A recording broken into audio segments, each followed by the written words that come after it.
Yo, hey, this shit easy, nigga. Hey, all I'm talking about, nigga, I'm still out here trying to get it. Contender Regime Boxing, checking back in with y'all, man. What's happening? What's going on? So, let's talk a little bit more about this Charlo and Jason Rosario fight. You know what, man? I've been sitting up watching. I watched Charlo versus Tony Harrison, part 2. Classic fight, by the way. Hell of a fight. That damn near should have been fight of the year, man. That was a hell of a fight. Woo! Tactical, just tense. You know, very, very skillful fight, especially from Tony Harrison. Tony Harrison he's a beautiful fighter, man. Beautiful counterpuncher, very cerebral, very skilled, very intellectual in the ring, very patient. If only he had, had a better chin and more focus, and had better stamina late in the fight, man. Maybe that shit could have turned out a little differently for him. I had the fight pretty even when Charlo got the knockout. It was a very close fight, but Tony was boxing beautifully. I was watching that fight, man. I also watched Jason Rosario versus Nathan Gallimore. I watched Jason Rosario versus Jorge Cota as well. That Gallimore fight, Rosario-Gallimore, that was a hell of a fight too, man. Those guys was going back and forth to the 6th round. Gallimore caught Rosario with a mean-ass left hook over the temple and fucked this whole equilibrium off. And it was a delayed effect too. He hit him with it, and then Rosario kind of paused for a second, then his body just dropped, you know what I'm saying? That was a hell of a fight. Gallimore studied up in that fight, man. But Jason Rosario, who was undefeated at the time, showed a lot of promise, showed a lot of grit, a lot of skill, a lot of heart, a lot of power, a lot of physical strength, a lot of mental fortitude. Man. And, watching these fights, man, and especially the Harrison versus Charlo 2 fight, which is a very intriguing fight. Watching these fights, when I do predictions, man, I take out all the biases, all the, because at the end of the day, we fans. You know what I'm saying? We fans at the end of the day. If you're a boxing fan, if you got a YouTube channel, even the commentators and the so-called experts and professionals and shit, even these motherfuckers got their favorites and shit. We're not going to pretend that you watching this video, you can say you unbiased and all this shit. You got favorites. Come on, man. Let's keep it 100. At the end of the day, we fans. Ain't nobody just a fan of the sport and don't got favorite fighters. If you do, you a boring motherfucker. If you a fan of boxing and you don't got no favorite fighter, you boring as fuck. Your life must be boring as shit. But if you don't got nobody you can relate to, your life must be boring as fuck. You know what I'm saying? But going back to what I was saying, man, when I do these predictions, I go strictly off of logic. I go strictly off of logic, style, the strength and weaknesses of both fighters, that particular stylistic matchup, the pedigree, what type of background they came from, how did they perform in their last fight, what type of skills and attributes that they have, and how would that counter and compare to the guy that they're fighting. I take into pretty much everything. I feel like I'm one of the best when it comes down to just analyzing boxing and breaking this shit down. I don't care who you wanna match me up with as far as who do this shit. I just feel like I know boxing, man, and I know how to break this shit down from an analytical standpoint and a stylistic standpoint. Sometimes as far as predictions, sometimes I'm wrong. For the most part, I'm right. You know what I'm saying? Sometimes I'm wrong. For the most part, I'm right. Look at my track record. You dig what I'm saying? But I say that to say this. I take all of that extra shit out when I'm making predictions on fights. So you gonna get a clear, honest view on how I see this shit playing out. Roy Jones Jr. is my favorite fighter of all time. The first fighter that I ever became attached to emotionally when watching fights. Like, damn, I'm happy when he win and I'm upset as fuck when he lose. Like, Roy Jones Jr. is my favorite fighter of all time. He's about to fight Mike Tyson next. I think Mike Tyson gonna decapitate him. I think Mike Tyson gonna hurt him badly. I hope he don't, but I think that's what's gonna happen. But I'm able to break down that fight and choose a winner based off of what I actually think will happen. Now, y'all know Jermell Charlo, he probably my second favorite fighter behind Earl Spence right now, honestly. I'm a huge fan of Jermell Charlo. I fuck with Jamal Charlo too. I'm a big fan of his as well. But I'm a huge fan of Jermell Charlo for a lot of reasons, man. The skill, the way he fight, his attitude, his aggression, his heart. He always bring it, man. You could tell that he always wants to put on a show for the fans, and he don't want to leave no doubt in the ring. He goes in there to try to finish his guy. And what I love about Jermell Charlo is from that, with him, when you see him outside the ring, you watch the interviews, you see how he carry himself. People be like, why he so pissed off? Why he so angry? Why he so emotional? But when he goes in the ring, it's like it clicks. I get it. Like if I saw Jermell Charlo outside the ring acting the way he act and I never saw him fight, I'd be like, man, this motherfucker too emotional. He let shit get up under his skin too easy. But when I see him in the ring, it clicks. Because he brings that same aggression, that same energy, he brings it in the ring. So that lets me know he's a genuine guy. He's not faking. He's not putting up a front. He's a genuine. That's how he really feels. Because when he go to the ring, he's not running away from nobody. He's not cowering under the pressure and cowering when the lights come on and folding up like a scared little boy. He's not doing that. He's stepping to the problem. He's stepping to the challenge, And I love that about Jermell Charlo. I just like his game. I like his attitude. He got the real heart of a warrior and a champion. And I like Jason Rosario as well. I feel like Jason Rosario got a whole lot of heart, a whole lot of dog, man. Like, you can go back to the Gallimore fight, the fight that he got stopped in the 6th round. He got hit with that left hook. And, even though he hurt, he fucked up. But as soon as the ref fight, the first thing he grab hold because he want to stay in the fight. A lot of guys that got hit with a shot like that, man, and that was hurt that bad, they would have just said, fuck it, I'm out. He got dropped again. What'd he do? He come back, after the ref get on him a little bit about all the holding and shit. The second time he get up, he like, man, fuck this. About after the 3rd or 4th time the ref break him up from holding and clinching, Jason Rosario said, shit, fuck this shit. There's a minute left in the round. I feel, he threw a mean ass left hook, just with all his might, trying to get this man up out of there. He like, bro, shit, if I'm going to go, I'm going to go on my shield. And when the ref stopped it, he was upset. He was pissed. He was like, no, bro. You know what I'm saying? He was like, no, don't do me like this. You feel me? I still got some gas in the tank. I can still go. And I love that. But I just want to break this shit down just a little bit more, man. This is just me. I want to speak candidly to y'all about how I feel about this fight, man. As y'all can see, I'm genuinely excited. Today is Thursday. It's Thursday night right now. Fight is Saturday.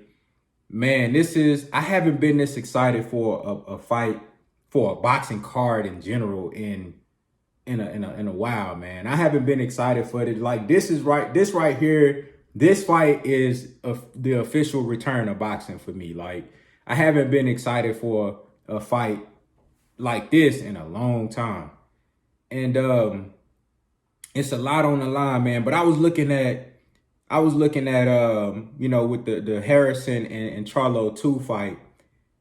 Man, in the first half of that fight, I'm like, man, Charlo got to use the jab more. He gotta use the jab, and I don't know if he was just too he was very patient, but it seemed like he was too focused on trying to lead with the with the left, lead with hooks, as opposed to opening things up with his jab. Now, one reason why I would think that he would fight like that was because, number one, Tony Harrison so skilled from boxing from the outside.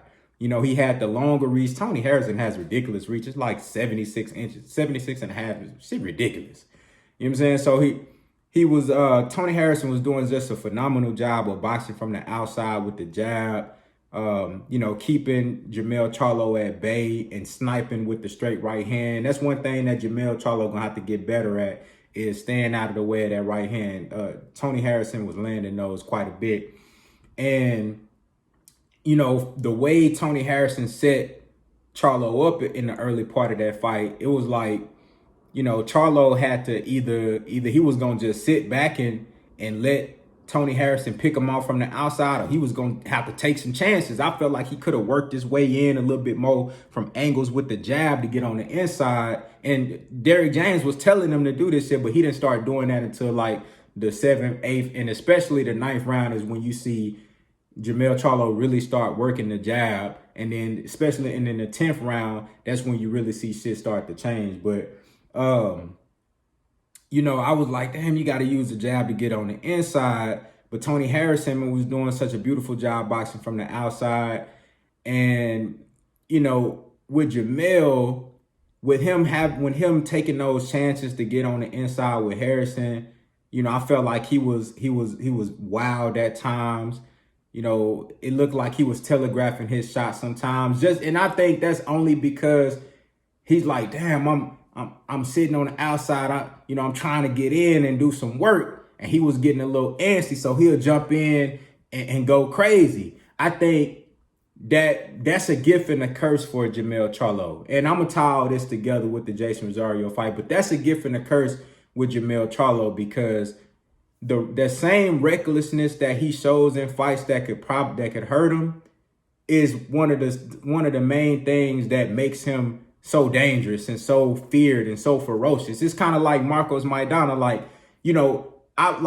Jermell Charlo is a very skilled fighter, and I feel like he can do everything in the ring, but he's not as tight and as technically sound as I feel like he could be. And maybe he'll never be that. Maybe this is just the nature of Jermell Charlo. Like the comparison with Marcos Maidana. Marcos Maidana was ferocious, mean, very powerful, power in both hands. And what people would say, well, Marcos Maidana, he's not skilled. He's awkward. He's wild. He's awkward. He's this, he's that. But that same thing, that same awkwardness, that same ferociousness is what made him so dangerous. It's like you really can't tell what angle the punch is coming from, but them bitches got an extreme amount of power behind them. You know what I'm saying? That shit made Marcos Maidana very, very dangerous. I see the same thing with Jermell Charlo. And going into this Jason Rosario fight, I think he's off top. It's gonna be a different matchup from the Tony Harrison fight, because Harrison's reach was way longer than Jason Rosario. Charlo is actually gonna have the reach advantage in this fight, so I feel like he's gonna be more effective with his jab, be able to work his way on the inside and really set his shots up more with the jab in this fight. But I think he needs to stay just a little bit more tight, a little bit more focused. And I think the jab will be key for Jermell Charlo in this fight. This will be a war. This will be a war. And Jason Rosario is a very, very skilled counterpuncher on the inside. He don't really box. He don't really box off the back foot or anything. Like I told y'all, he comes forward and he counterpunches as he comes forward. And he put pressure on you and make you throw shots. And so he can open you up and counter you. Now, the challenge for Jason Rosario in this fight versus Jermell Charlo is Jermell Charlo not going to be moving around on the back foot trying to get away. No, he gonna meet you. He going to be right there trying to take your head off just like you trying to take his head off. You know, and I think that's going to present a big challenge for Jason Rosario as he's coming forward. If you go back to Jason Rosario versus Julian Williams, he was eating a lot of shots. Like the first 2 rounds, J-Rock was boxing beautifully. I mean, he was hitting Jason Rosario with damn near everything, like hella counters, hella straight rights, some left hooks. Like he was hitting Rosario with all type of shit, but he just didn't have the power behind it to really keep Rosario up off of him. And then he didn't have the chin to really stand up to the shit that Rosario was throwing back at him. I think this is going to present a huge problem for Rosario because if he fight that same way against Charlo, that's why I think he's going to get KO'd in the later part of the fight, because I think he's going to take too many shots while he coming forward. And I don't know if he has the power to deter Jermell Charlo. He definitely is a hard puncher, but if Jermell Charlo used that jab like I think he going to do, and really set everything up behind a jab, I think he'll beat Rosario to the punch. I think he has faster hands than Rosario, and I think he hits harder than Rosario, and I think he has a better chin than Rosario. So when you match up these two guys and the way they fight coming forward, both throwing big blows, I'm going to go with the guy who has the better jab, who has the quicker hands, more power, and can take the better punch, you know, just off of what we've seen from their previous performances. So, you know, this is going to be a war. This is going to be a war, y'all. And I'm sorry if this video hella long. I would try to make this shit hella long, man. But I just wanted to talk candidly to y'all about this fight. This shit is going to be a war. I'm talking about you going to see blood. This shit going to go, man, this shit going to be a war. I don't see neither fighter backing down until somebody gets stopped. I can't see Jermell Charlo backing down, and I can't see Rosario backing down. And whoever decides to go backwards, you know, I think advantage goes to the guy coming forward. You know, even though I feel like Jermell can fight backwards, in this fight, I don't think he wants to be on the back foot. I think Jermell wants to meet Rosario in the middle of the ring and push him back and beat him to the punch. You know what I'm saying? So, you know, here you have just a stylistic matchup, man, where it's like, you know, these guys are going to be in a phone booth. You know, even though I think Rosario is a good inside fighter. Jermell, I feel like he's an underrated inside fighter, but of course, he prefers to shoot from the mid-range, and from long range, to come in and throw his haymakers, you know, work his way on the inside with the jab, get in the mid-range and work. You know what I'm saying? And he can work a little bit on the inside as well. But I think, you know, Jermell, if he used the jab properly, you know, and keep it in Rosario's face, I think he can keep this fight mid-range in the middle of the ring and make Rosario overextend himself and catch Rosario in between him throwing punches. And I think he's going to land some big shit that's going to hurt Rosario real bad. And, you know, I think that's going to be all she wrote, man. But this is a great fight, man. I can't wait. You know, I'm excited for the Jermall Charlo and Derevyanchenko fight as well. But, and I mean, that's a hell of a fight. Go back and watch my breakdown on that. But this shit right here, man, this shit going to be crazy, y'all. But look, man, y'all let me know what y'all think down in the comments, man. You know, have y'all's position changed on this fight at all? On how y'all see this shit playing out? You know, do y'all have some you know, particular keys to victory for either fighter? Drop that shit down in the comments, man. Contender regime boxing. I'll holler at y'all boys, man.